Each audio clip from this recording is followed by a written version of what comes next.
Hello दोस्तों, हम लोग PYQ सीरीज़ कर रहे हैं। ये मॉडर्न हिस्ट्री का करेंगे। ये रिवीजन कर रहे हैं, ठीक है। ये PCS में भी पूछे जा चुके हैं और IAS में भी पूछे जा चुके हैं। विभिन्न PCS में पूछे जा चुके हैं और IAS में भी, जो कि आगे आने वाले किसी भी PCS एग्ज़ाम्स के लिए और जनरल कंपटीशन के लिए भी काफ़ी इम्पोर्टेंट होंगे, ठीक है। मॉडर्न हिस्ट्री का कर रहे हैं PYQ, जो कि जनरल में जैसे कि BSSC graduate level, inter level या बिहार दरोगा या फिर अन्य स्टेट में भी जो SI के एग्ज़ाम होते हैं उसके लिए काफ़ी महत्वपूर्ण सेशन होंगे, ठीक है। और जो भी अदर स्टेट के भी जैसे UP का या फिर उत्तराखंड, राजस्थान, इन सब में भी जो PCS का पेपर होता है उनके लिए भी इम्पोर्टेंट होंगे। चलिए स्टार्ट करते हैं। मॉडर्न हिस्ट्री का क्वेश्चन करेंगे। सबसे अधिक निर्णायक युद्ध जिसने अंग्रेजों के भारत में प्रभुत्व को संस्थापित किया था, तो सबसे अधिक निर्णायक युद्ध जिसने अंग्रेजों के भारत में प्रभुत्व को संस्थापित किया था तो वो था बक्सर का युद्ध, ठीक है। बक्सर का युद्ध जो 1764 ईस्वी में हुआ था वो सबसे अधिक निर्णायक युद्ध था। ये आंसर हो जाएगा, ठीक है। एक्सप्लेनेशन देखिए। 22 अक्टूबर 1764 को अंग्रेजों ने बंगाल के नवाब मीर कासिम, अवध के नवाब शुजा-उद-दौला तथा दिल्ली के मुगल सम्राट शाह आलम द्वितीय की सम्मिलित सेना को बक्सर के युद्ध में परास्त किया। इस युद्ध में अंग्रेजों की कमान मेजर हेक्टर मुनरो के हाथ में थी। इस युद्ध के परिणाम ने प्लासी के निर्णयों पर मुहर लगा दी। भारत में अब अंग्रेजों को चुनौती देने वाला कोई दूसरा नहीं था। इलाहाबाद तक का प्रदेश अंग्रेजों के अधिकार में आ गया तथा दिल्ली विजय का मार्ग खुल गया। बक्सर का युद्ध भारतीय इतिहास में निर्णायक सिद्ध हुआ। P.E. रॉबर्ट्स ने बक्सर के युद्ध के बारे में कहा है कि प्लासी की अपेक्षा बक्सर को भारत में अंग्रेजी प्रभुत्व की जन्मभूमि मानना कहीं अधिक उपयुक्त है। यदि बक्सर के युद्ध के परिणाम को देखा जाए तो कहा जा सकता है कि जहां प्लासी की विजय अंग्रेजों की कूटनीति का परिणाम थी, वहीं बक्सर की विजय अंग्रेजों ने पूर्णतः सैनिक विजय बताया, ठीक है। प्लासी के युद्ध ने अंग्रेजों की प्रभुसत्ता बंगाल में स्थापित की, परंतु बक्सर के युद्ध ने कंपनी को एक अखिल भारतीय शक्ति बना दिया था, ठीक है। ध्यान रखेंगे इसको। नेक्स्ट क्वेश्चन देखते हैं। बक्सर के युद्ध के समय दिल्ली का शासक कौन था? बक्सर के युद्ध के समय दिल्ली का शासक था शाह आलम द्वितीय था, ठीक है। बक्सर के युद्ध के समय दिल्ली का शासक शाह आलम द्वितीय था। नेक्स्ट क्वेश्चन देखेंगे। इंग्लैंड की ईस्ट इंडिया कंपनी की भारत में प्रथम निर्णायक सैन्य सफलता मानी जाती है तो बक्सर का युद्ध, ठीक है। इंग्लैंड की ईस्ट इंडिया कंपनी की भारत में प्रथम निर्णायक सैन्य सफलता बक्सर का युद्ध माना जाता है, ठीक है। एक्सप्लेनेशन देखते हैं, इससे और अच्छे से पता चलेगा। 22 अक्टूबर, ये बक्सर का युद्ध कब हुआ था? तो 22 अक्टूबर 1764 को, ठीक है। 22 अक्टूबर 1764 में हुए बक्सर के युद्ध में अंग्रेज सेनापति हेक्टर मुनरो ने बंगाल के नवाब मीर कासिम, अवध के नवाब शुजा-उद-दौला और मुगल सम्राट शाह आलम द्वितीय की संयुक्त सेनाओं को पराजित किया। अब भारत में कोई भी शक्ति अंग्रेजों के प्रतिशोध के लिए नहीं बची थी। इस युद्ध को अंग्रेजों की भारत में प्रथम निर्णायक सैन्य सफलता माना जाता है, ठीक है। ध्यान रखेंगे। नेक्स्ट क्वेश्चन देखते हैं। निम्नलिखित में से कौन सा युद्ध भारत में अंग्रेजों के आधिपत्य की स्थापना की दृष्टि से सबसे महत्वपूर्ण समझा जाता है? तो सबसे महत्वपूर्ण था बक्सर का युद्ध, जो कि 22 अक्टूबर 1764 ईस्वी को हुआ था, ठीक है। निम्नलिखित में से कौन सा युद्ध भारत में अंग्रेजों के आधिपत्य की स्थापना की दृष्टि से सबसे महत्वपूर्ण समझा जाता है? तो वो था बक्सर का युद्ध, जो कि 1764 ईस्वी में हुआ था। यद्यपि प्लासी के युद्ध 23 जून 1757 में विजय ने बंगाल में अंग्रेजी साम्राज्य की नींव डाल दी थी, तथापि बक्सर के युद्ध 22 अक्टूबर 1764 में विजय के बाद ही भारत में वास्तविक रूप से ब्रिटिश प्रभुसत्ता स्थापित हुई। बक्सर के युद्ध के बाद मुगल सम्राट, बंगाल का नवाब और अवध का नवाब तीनों अंग्रेजों के कठपुतली शासक हो गए थे, ठीक है। तो सबसे महत्वपूर्ण जो विजय था वो बक्सर का युद्ध था। नेक्स्ट क्वेश्चन देखते हैं, निम्नलिखित में से जिस एक शासक ने ईस्ट इंडिया कंपनी को दीवानी प्रदान की थी, निम्नलिखित में से जिस एक शासक ने ईस्ट इंडिया कंपनी को दीवानी प्रदान की थी वो था कौन था? तो शाह आलम द्वितीय था जिसने कि ईस्ट इंडिया कंपनी को दीवानी प्रदान की थी, शाह आलम द्वितीय ने। सी आंसर हो जाएगा। इलाहाबाद की दूसरी संधि अगस्त 1765 के अनुसार शाह आलम को अंग्रेजी संरक्षण में ले लिया गया तथा उसे इलाहाबाद में रखा गया। इलाहाबाद तथा कड़ा के जो क्षेत्र नवाब ने छोड़ दिए थे शाह आलम को मिले। 12 अगस्त 1765 के अपने फरमान द्वारा, जो इलाहाबाद की पहली संधि हुई थी, ये पहला संधि के थ्रू 12 अगस्त 1765 के अपने फरमान द्वारा मुगल बादशाह शाह आलम द्वितीय ने कंपनी को बंगाल, बिहार, उड़ीसा की दीवानी अस्थायी रूप से दे दी, जिसके बदले कंपनी द्वारा सम्राट को 26 लाख रुपए दिया जाना था। ठीक है, जिसके बदले में कंपनी द्वारा सम्राट को 26 लाख रुपए दिया जाना था तथा निजामत व्यय के लिए कंपनी को 53 लाख रुपए देना था। इस समय Robert Clive east India company का बंगाल का गवर्नर था। शाह आलम द्वितीय का संपूर्ण जीवन आपदाओं से ग्रस्त रहा। उसे 1788 में अंधा कर दिया गया। शाह आलम द्वितीय के समय में 1803 ईस्वी में दिल्ली पर अंग्रेजों का अधिकार हो गया। शाह आलम द्वितीय के समय में ही 1803 ईस्वी में दिल्ली पर अंग्रेजों का अधिकार हो गया।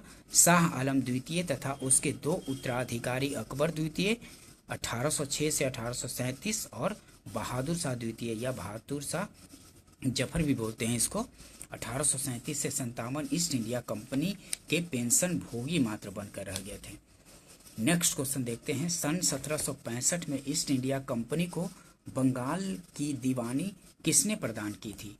तो बंगाल की दीवानी प्रदान की थी मुगल सम्राट शाह आलम द्वितीय ने। ठीक है, सन 1765 ईस्वी में ईस्ट इंडिया कंपनी को बंगाल की दीवानी किसने प्रदान की थी? तो मुगल सम्राट शाह आलम द्वितीय ने प्रदान की थी। बी आंसर हो जाएगा। नेक्स्ट क्वेश्चन देखेंगे, किस मुगल सम्राट किस गवर्नर के कार्यकाल में ईस्ट इंडिया कंपनी को शहंशाह शाह आलम द्वारा बंगाल, बिहार तथा उड़ीसा में दीवानी अधिकार दिए गए थे? तो किस गवर्नर के कार्यकाल में ईस्ट इंडिया कंपनी को शहंशाह शाह आलम द्वारा, शाह आलम जो द्वितीय था उसके द्वारा बंगाल, बिहार और उड़ीसा की दीवानी अधिकार दिए गए थे? तो लॉर्ड क्लाइव को दिया गया था। ए आंसर हो जाएगा, लॉर्ड क्लाइव को दिया गया था। ए आंसर होगा। नेक्स्ट क्वेश्चन देखते हैं, सम्राट शाह आलम द्वितीय ने ईस्ट इंडिया कंपनी को बंगाल, बिहार तथा उड़ीसा की दीवानी प्रदान की थी। कब? तो 12 अगस्त 1765 ईस्वी को दिया था। ठीक है, 12 अगस्त 1765 ईस्वी को। ए आंसर हो जाएगा। नेक्स्ट क्वेश्चन देखते हैं, इलाहाबाद की संधि के बाद रॉबर्ट क्लाइव ने मुर्शिदाबाद का उप दीवान किसे बनाया था? तो मुर्शिदाबाद का उप दीवान बनाया था मोहम्मद रजा खान को। ठीक है, मोहम्मद रजा खान को मुर्शिदाबाद का उप दीवान बनाया था रॉबर्ट क्लाइव ने। ये आंसर हो जाएगा। ठीक है, एक्सप्लेनेशन देखिए, इससे और अच्छे से पता चलेगा। इलाहाबाद की दूसरी संधि अगस्त 1765 के अनुसार भगोड़े सम्राट शाह आलम को अंग्रेजी संरक्षण में ले लिया गया तथा उसे इलाहाबाद में रखा गया। शाह आलम ने अपने 12 अगस्त के फरमान द्वारा कंपनी को बंगाल, बिहार और उड़ीसा की दीवानी अस्थायी रूप से दे दी, जिसके बदले कंपनी को सम्राट को 26 लाख रुपए तथा निजामत के व्यय के लिए 53 लाख रुपए देना था। इस समय कंपनी सीधे कर संग्रह करने का भार न तो लेना चाहती थी और न ही उसके पास ऐसी क्षमता थी। कंपनी ने दीवानी कार्य के लिए दो उप दीवान, बंगाल के लिए मोहम्मद रजा खान को और बिहार के लिए राजा सिताब राय को नियुक्त किया था। मोहम्मद रजा खान उप नाजिम के रूप में कार्य करते थे। इस प्रकार समस्त दीवानी तथा निजामत का कार्य भारतीयों द्वारा ही चलता था। यद्यपि अधिकार कंपनी के हाथ में था। ध्यान रखेंगे, इसी को द्वैध शासन बोला गया था। ठीक है, मतलब दीवानी और निजामत का कार्य तो भारतीयों के द्वारा चलाया जाता था, लेकिन अधिकार कंपनी के पास था। ठीक है, तो इसलिए इसको द्वैध शासन बोला जाता था। नेक्स्ट क्वेश्चन देखते हैं। वर्ष 1765 में दीवानी प्रदान किए जाने के बाद ब्रिटिश सबसे पहले निम्नलिखित में से किस पर्वतीय जनजाति के संपर्क में आए थे? तो किस पर्वतीय जनजाति के संपर्क में आए थे? तो खासी जनजाति के संपर्क में आए थे। वर्ष 1765 में दीवानी प्रदान किए जाने के बाद ब्रिटिश सबसे पहले निम्नलिखित में से किस पर्वतीय जनजाति के संपर्क में आए थे? तो खासी जनजाति के संपर्क में आए थे। बी आंसर हो जाएगा। देखिए एक्सप्लेनेशन देखते हैं।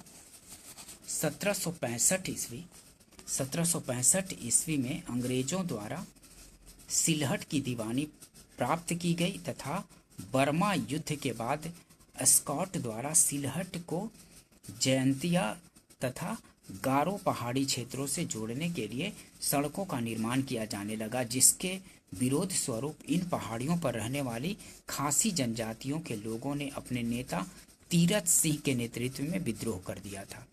ठीक है, ध्यान रखेंगे। नेक्स्ट क्वेश्चन देखते हैं। दोस्तों एक्सप्लेनेशन को भी ठीक से देखते चलेंगे ताकि आसपास से जो क्वेश्चन बनेंगे वो पकड़ में आ जाएंगे। ठीक है, क्योंकि आसपास से क्वेश्चन भी बनते रहते हैं एक्सप्लेनेशन से और समझ भी बेहतर होता जाता है। 18वें शतक में भारत में लड़े गए युद्धों का निम्नलिखित में से सही कालानुक्रम कौन सा है? तो 18वें शतक में कौन सा युद्ध का कालानुक्रम लगाना है? तो सबसे पहले कौन सा युद्ध हुआ? तो अंबर का युद्ध पहले, उसके बाद प्लासी, उसके बाद वांडीवास, उसके बाद बक्सर का युद्ध। अंबर का युद्ध कब हुआ? तो 1749 ईस्वी में। ठीक है, अंबर का युद्ध पहले 1749 ईस्वी में। ठीक है, अंबर का युद्ध हुआ 1749 में। फिर प्लासी का युद्ध तो पता है कि 1700 कब हुआ था? 1757 में ना, 1757 में। फिर वांडीवास का युद्ध, तो वांडीवास का युद्ध कब हुआ? तो 1760 ईस्वी में हुआ था ना, वांडीवास का युद्ध 1760 में। और फिर बक्सर तो 1764 ईस्वी में। ठीक है, 1764 में। तो देखिए ये क्रम यही है। अंबर का युद्ध 1749, उसके बाद प्लासी का युद्ध 1757, उसके बाद वांडीवास 1760 और उसके बाद बक्सर 1764। तो यही बी क्रम है सही। ठीक है, देखिए अंबर का युद्ध 1749 में मुजफ्फर जंग, चंदा साहब तथा फ्रांसीसियों की संयुक्त सेनाओं ने बेलूर के समीप अंबर नामक स्थान पर अनवरुद्दीन को पराजित कर उसकी हत्या कर दी थी। ठीक है, और प्लासी का युद्ध 1757 ईस्वी में हुआ था। 23 जून 1757 को अंग्रेजों द्वारा बंगाल का नवाब सिराजुद्दौला के मध्य हुआ था। अंग्रेजों और बंगाल के नवाब सिराजुद्दौला के मध्य, जिसमें सिराजुद्दौला पराजित हुआ था। और वांडीवास का युद्ध 1760 ईस्वी में अंग्रेजों तथा फ्रांसीसियों के मध्य लड़ा गया था, जिसमें फ्रांसीसी पराजित हुए थे अंग्रेजों से। और बक्सर का युद्ध 22 अक्टूबर 1764 ईस्वी को हुआ था। ये मीर कासिम, अवध के नवाब शुजाउद्दौला और मुगल सम्राट शाह आलम द्वितीय की संयुक्त सेना और एक तरफ अंग्रेजों के बीच हुआ था। ठीक है, जिसका नेतृत्व हेक्टर मुनरो ने किया था। ये भी पूछा जाता है, जिसमें कि ये तीनों जो संयुक्त सेनाएं थी ये पराजित हुई थी। मीर कासिम वाला जो नेतृत्व था ये पराजित हो गया था और अंग्रेज जीत गए थे इसमें, बक्सर के युद्ध में। ठीक है, जिसका नेतृत्व हेक्टर मुनरो ने किया था। ध्यान रखेंगे ये सब डिटेल्स को। नेक्स्ट क्वेश्चन देखेंगे।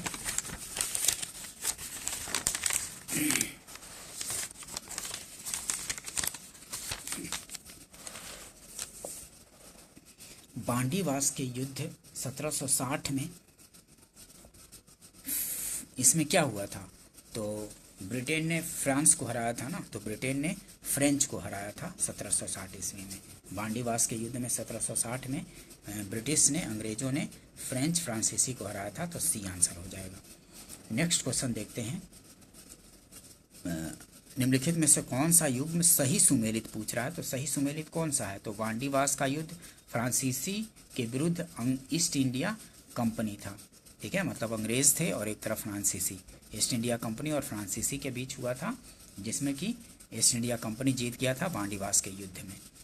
ठीक है, यही सुमेलित है। बक्सर का युद्ध, बक्सर का युद्ध में कौन, तो मीर जाफ़र के विरुद्ध क्लाइव था, नहीं, ये तो इसमें मीर कासिम था ना, और 3 का तिकड़ी था, अवध का नवाब था, और मुग़ल सम्राट शाह आलम द्वितीय था।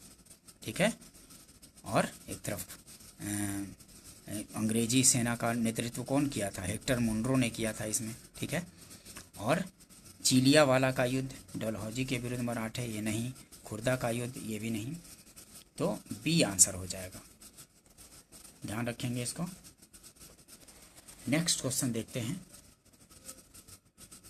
निम्न में से किसने भारत में अंग्रेजों का सर्वाधिक विरोध किया था, तो निम्न में से किसने भारत में अंग्रेजों का सर्वाधिक विरोध किया था, तो मराठों ने किया था, मराठा ने किया था अंग्रेजों का सर्वाधिक विरोध, ए आंसर हो जाएगा।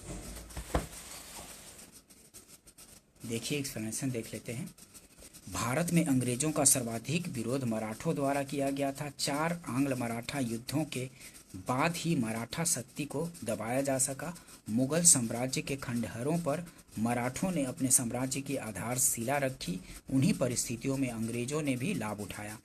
प्रथम आंग्ल मराठा युद्ध में अंग्रेजों को मुंह की खानी पड़ी। साल भाई की संधि से प्रथम युद्ध बंद हुआ। वेलेजली ने 1802 ईस्वी में अपने सहायक संधि के जाल में पेशवा को बांध लिया और 1818 ईस्वी में लॉर्ड हेस्टिंग्स ने मराठों की रही सही शक्ति को समाप्त कर ब्रिटिश सर्वोच्चता की स्थापना की। 1818 ईस्वी में लॉर्ड हेस्टिंग्स ने मराठों की रही सही शक्ति को समाप्त कर ब्रिटिश सर्वोच्चता की स्थापना की थी। नेक्स्ट क्वेश्चन देखते हैं, क्षेत्रीय राज्य पंजाब और मैसूर से संबंधित क्वेश्चन देखेंगे। क्षेत्रीय राज्यों से पंजाब और मैसूर से संबंधित, ठीक है, इससे भी काफ़ी क्वेश्चन पूछे जाते हैं। रंजीत सिंह के राज्य में सम्मिलित था कौन, तो रंजीत सिंह के राज्य में सम्मिलित था दिल्ली, काबुल, मकराना, श्रीनगर, तो श्रीनगर था, डी आंसर हो जाएगा। रंजीत सिंह के राज्य में सम्मिलित था श्रीनगर। ठीक है, ध्यान रखेंगे इसको। रंजीत सिंह का जन्म 2 नवंबर 1780 ईस्वी को सुकरचकिया मिसल के मुखिया महासिंह के घर में हुआ था। महाराणा रंजीत सिंह और अंग्रेजों के बीच 25 अप्रैल 1809 को अमृतसर की संधि हुई थी। महाराजा रंजीत सिंह और अंग्रेजों के बीच 25 अप्रैल 1809 ईस्वी को अमृतसर की संधि हुई थी। संधि का तात्कालिक प्रभाव यह हुआ कि रंजीत सिंह का सतलज पार के सिख राजाओं के ऊपर प्रभुत्व जमाने का स्वप्न टूट गया। ठीक है, सतलज के पार मतलब जो सतलज नदी बहती थी उसके इस तरफ ये अब नहीं आ सकता था रंजीत सिंह, ये अमृतसर की संधि के वजह से राजाओं के ये सतलज पार के सिख राजाओं के ऊपर प्रभुत्व जमाने का स्वप्न टूट गया। परंतु दूसरी ओर जैसा कनिंघम ने कहा है कि रंजीत सिंह को पश्चिमी दिशा में प्रसार करने की खुली छूट मिल गई थी, ये अमृतसर की संधि की वजह से। ठीक है, सतलज नदी के पश्चिम में उसने 1818 में मुल्तान, 1819 ईस्वी में कश्मीर और 1834 ईस्वी में पेशावर को जीत लिया था। रंजीत सिंह ने 1818 में मुल्तान, 1819 ईस्वी में कश्मीर और 1834 ईस्वी में पेशावर को जीत लिया था। इस प्रकार प्रश्नगत विकल्पों में श्रीनगर रंजीत सिंह के राज्य में सम्मिलित था। नेक्स्ट क्वेश्चन देखते हैं, रंजीत सिंह किस मिसल से संबंधित है, तो रंजीत सिंह सुकरचकिया मिसल से संबंधित है। काफ़ी बार पूछा जाता है रंजीत सिंह किस मिसल से संबंधित है, तो सुकरचकिया मिसल से संबंधित है, ध्यान रखेंगे इसको। नेक्स्ट क्वेश्चन देखते हैं, महाराजा रंजीत सिंह के राज्य की राजधानी कहाँ थी, तो महाराजा रंजीत सिंह के राज्य की राजधानी थी लाहौर थी। महाराजा रंजीत सिंह के राज्य की राजधानी लाहौर थी, सी आंसर हो जाएगा।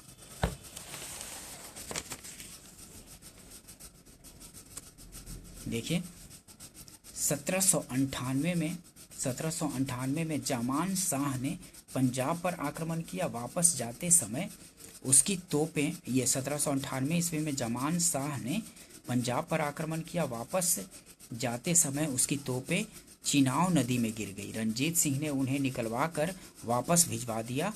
उस सेवा के बदले जमान शाह ने उसे लाहौर पर अधिकार करने की अनुमति दे दी। 1799 में रणजीत सिंह ने तत्काल लाहौर पर अधिकार कर लिया तथा उसे अपनी राजधानी बनाया। इस विजय के परिणाम स्वरूप रणजीत सिंह की प्रतिष्ठा में वृद्धि हुई। उसने 1805 ईस्वी में अमृतसर को भी भंगी मिसर से छीन लिया। 1805 ईस्वी में अमृतसर को भी भंगी मिसर से छीन लिया। तत्पश्चात पंजाब की राजनैतिक राजधानी लाहौर और धार्मिक राजधानी अमृतसर दोनों ही उसके अधीन आ गई। ठीक है, राजनीतिक राजधानी लाहौर को बनाया था और धार्मिक राजधानी अमृतसर को। नेक्स्ट क्वेश्चन देखते हैं। रणजीत सिंह को सुप्रसिद्ध कोहिनूर हीरा प्राप्त, ये रणजीत सिंह ने सुप्रसिद्ध कोहिनूर हीरा प्राप्त किया था तो शाह शुजा से प्राप्त किया था। ये आंसर हो जाएगा। ठीक है, शाह शुजा से प्राप्त किया था कोहिनूर हीरा। पंजाब अहमद शाह अब्दाली के साम्राज्य का भाग था, परंतु 1773 में उसकी मृत्यु के पश्चात मुल्तान, कश्मीर इत्यादि कुछ छोटे छोटे भागों को छोड़कर शेष पर सिख मिसलों का अधिकार हो गया। उधर अफगानों के आंतरिक झगड़ों के कारण रणजीत सिंह को अपनी स्थिति सुदृढ़ करने का अवसर मिल गया। 1800 में अहमद शाह अब्दाली का पौत्र शाह शुजा काबुल की गद्दी पर बैठा, परंतु उसके भाई शाह महमूद ने शक्तिशाली बरकजई सरदारों फतह खां और दोस्त मोहम्मद की सहायता से उसे 1809 में विस्थापित कर दिया तथा स्वयं कश्मीर और पेशावर पर अधिकार कर लिया। इसी अवसर पर शाह शुजा ने काबुल का राज्य प्राप्त करने के लिए रणजीत सिंह से सहायता मांगी और उन्हें कोहिनूर हीरा भेंट किया था। नेक्स्ट क्वेश्चन देखते हैं। निम्नलिखित में से किसने कहा था ईश्वर की इच्छा थी कि मैं सब धर्मों को एक निगाह से देखूं, इसलिए उसने दूसरी आंख की रोशनी ले ली। तो ये किसने कहा था? महाराजा रणजीत सिंह ने कहा था। ये आंसर हो जाएगा। निम्नलिखित में से किसने कहा था कि ईश्वर की इच्छा थी कि मैं सब धर्मों को एक निगाह से देखूं, इसलिए उसने दूसरी आंख की रोशनी ले ली। तो ये कहा था महाराजा रणजीत सिंह ने। ये आंसर हो जाएगा। नेक्स्ट एक्सप्लेनेशन देख लेते हैं। रणजीत सिंह का जन्म 2 नवंबर 1780 ईस्वी को सुकरचकिया मिसल के मुखिया महासिंह के घर हुआ था। वह 12 वर्ष के ही थे कि उनके पिता का स्वर्गवास हो गया। 1792 से 1797 तक एक प्रतिशासन परिषद काउंसिल ऑफ रीजेंसी, जिसमें उनकी माता, सास और दीवान लखपत राय थे, ने शासन कार्य चलाया।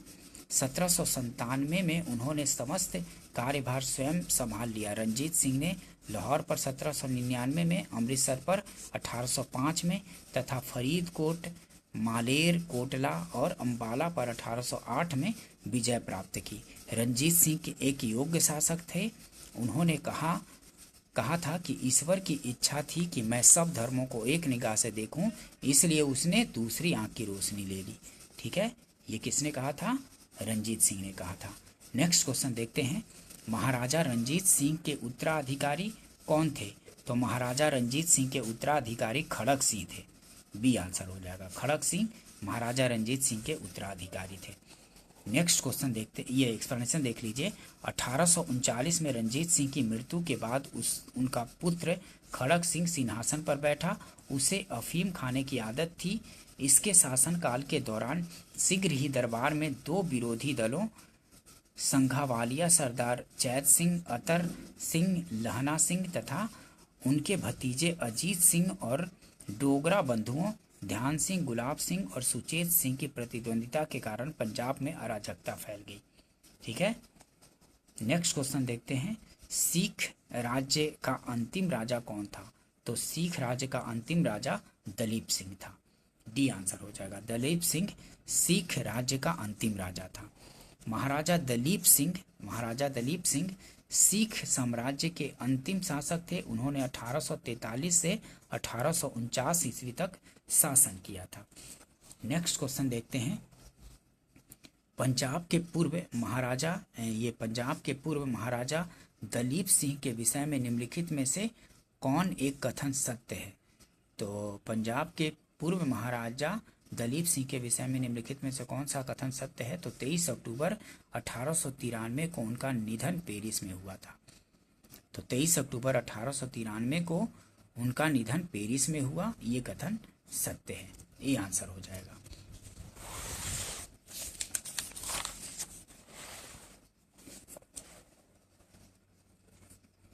पंजाब के पूर्व महाराजा दलीप सिंह का निधन 23 अक्टूबर 1893 को पेरिस फ्रांस में हो गया था।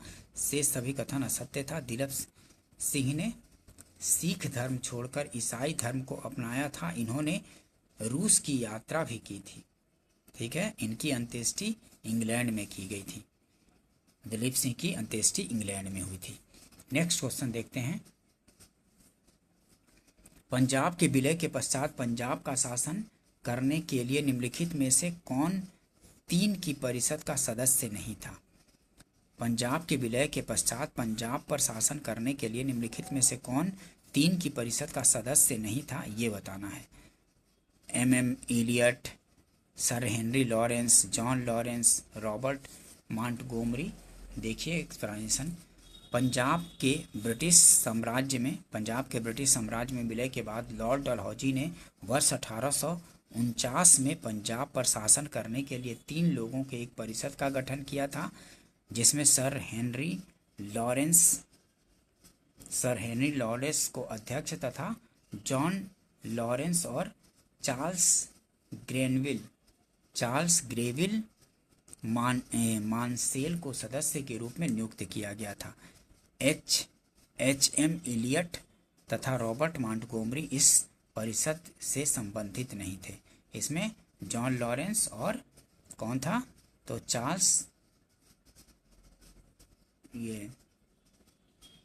सर हेनरी लॉरेंस और जॉन लॉरेंस था। ठीक है, ध्यान रखेंगे। नेक्स्ट क्वेश्चन देखते हैं। प्रथम आंग्ल मैसूर युद्ध 1767 से 69 में कौन विजयी हुआ था? तो प्रथम आंग्ल मैसूर युद्ध जो 1767 से 69 में हुआ था, इसमें 66-69 दिया हुआ है। ठीक है, 67-69 में हुआ था। इसमें कौन विजयी हुआ था? तो इसमें विजयी हुआ था हैदर अली। ठीक है, आंग्ल मैसूरी युद्ध जो प्रथम आंग्ल मैसूरी युद्ध हुआ था अंग्रेजों और हैदर अली के बीच, इसमें हैदर अली विजयी हुआ था। बी आंसर हो जाएगा। ठीक है, ध्यान रखेंगे। एक्सप्लेनेशन देख लीजिए। प्रथम आंग्ल मैसूर युद्ध 1767 से 69 अंग्रेजों और हैदर अली के मध्य हुआ था। निजाम मराठे तथा अंग्रेज हैदर के विरुद्ध एक त्रिकूट संधि में सम्मिलित हुए। हैदर ने अपनी कूटनीतिक सूझबूझ से इस त्रिकूट को भंग करने का प्रयास किया। उसने मराठों को धन देकर और निजाम को प्रदेश का प्रलोभन देकर अपनी ओर मिला लिया और फिर कर्नाटक पर आक्रमण किया। अंग्रेजों की प्रारंभिक सफलता के कारण निजाम पुनः अंग्रेजों की ओर चला गया। हैदर अली ने उत्साहपूर्वक लड़ते हुए 1768 ईस्वी में मंगलौर पर अधिकार कर लिया। मार्च 1769 में उसकी सेनाएं मद्रास तक पहुंच गई। अंग्रेजों ने विवशता में हैदर अली की शर्तों पर 4 अप्रैल 1769 को मद्रास की संधि कर ली। मद्रास की संधि से ही जो 1769 ईस्वी में हुआ था, ये प्रथम आंग्ल मैसूर युद्ध समाप्त हुआ। इसमें हैदर अली विजय हुआ था। ठीक है, ध्यान रखेंगे। नेक्स्ट क्वेश्चन देख लेते हैं। ब्रिटिश जनरल जिसने हैदर अली को पोर्टा-नोवा के युद्ध में हराया था, कौन हराया था? तो ब्रिटिश जनरल जिसने हैदर अली को पोर्टा-नोवा के युद्ध में हराया था, तो सर आयरकूट ने हराया था। बी आंसर हो जाएगा। पोर्टा-नोवा के युद्ध में हैदर अली को सर आयरकूट ने हराया था। ठीक है, ध्यान रखेंगे इसको। देखिए एक्सप्लेनेशन देख लीजिए। द्वितीय आंग्ल मैसूर युद्ध 1780 से 84। द्वितीय आंग्ल मैसूर युद्ध कब हुआ? 1780 से 84 के दौरान हैदर अली ने निजाम तथा मराठों के साथ मिलकर अंग्रेजों के विरुद्ध एक मोर्चा बनाया। ठीक है, हैदर अली जो था वो निजाम और जो हैदराबाद का निजाम था और मराठों के साथ मिलकर अंग्रेजों के विरुद्ध मोर्चा बनाया। जुलाई 1780 में हैदर अली ने कर्नाटक पर आक्रमण कर दिया तथा कर्नल बेली के अधीन अंग्रेजी सेना को हराकर अरकाट पर अधिकार कर लिया। अंग्रेजों ने निजाम तथा मराठों को हैदर अली से अलग कर लिया। हैदर अली ने दृढ़तापूर्वक इस स्थिति का सामना किया और 1781 में हैदर अली का सामना अंग्रेज जनरल आयर कूट से हुआ, जिसने पोटा नोवा के युद्ध में नवंबर 1781 में हैदर अली को परास्त किया था। ठीक है, पोटा नोवा के युद्ध में 1781 ईस्वी में हैदर अली को परास्त किया था। किसने? जनरल आयर कूट ने। ठीक है, ध्यान रखेंगे 1781 ईस्वी में। नेक्स्ट क्वेश्चन देखते हैं। टीपू सुल्तान ने अपनी राजधानी बनाई थी कहाँ? तो किसको बनाई थी? तो श्रीरंगपट्टनम को बनाई थी। टीपू सुल्तान ने अपनी राजधानी श्रीरंगपट्टनम को बनाई थी। ये आंसर हो जाएगा। ठीक है, देखिए एक्सप्लेनेशन देख लीजिए। टीपू सुल्तान ने श्रीरंगपट्टनम को अपनी राजधानी बनाया एवं जैकोबियन क्लब की स्थापना की और उसका सदस्य बना। साथ ही उसने अपनी राजधानी में फ्रांस और मैसूर की मैत्री का प्रतीक स्वतंत्रता का वृक्ष रोपा। टीपू सुल्तान ने अपने समकालीन विदेशी राज्यों से मैत्री संबंध बनाने तथा अंग्रेजों के विरुद्ध उनकी सहायता प्राप्त करने के लिए अरब, कुस्तुनतुनिया, आधुनिक इस्तांबुल, काबुल और मॉरिशस को दूत मंडल भेजे और आधुनिक रीति पर दूतावासों की स्थापना की थी टीपू सुल्तान ने। ठीक है दोस्तों, अगर सेशन पसंद आया हो तो इसको लाइक कीजिए, अपने फ्रेंड सर्कल में शेयर भी कर दीजिए और चैनल को आपने सब्सक्राइब नहीं किया है स्टडी फॉर गवर्नमेंट जॉब्स को तो सब्सक्राइब कर लीजिए। ठीक है दोस्तों, मिलते हैं नेक्स्ट वीडियो में। वीडियो देखने के लिए थैंक यू दोस्तों।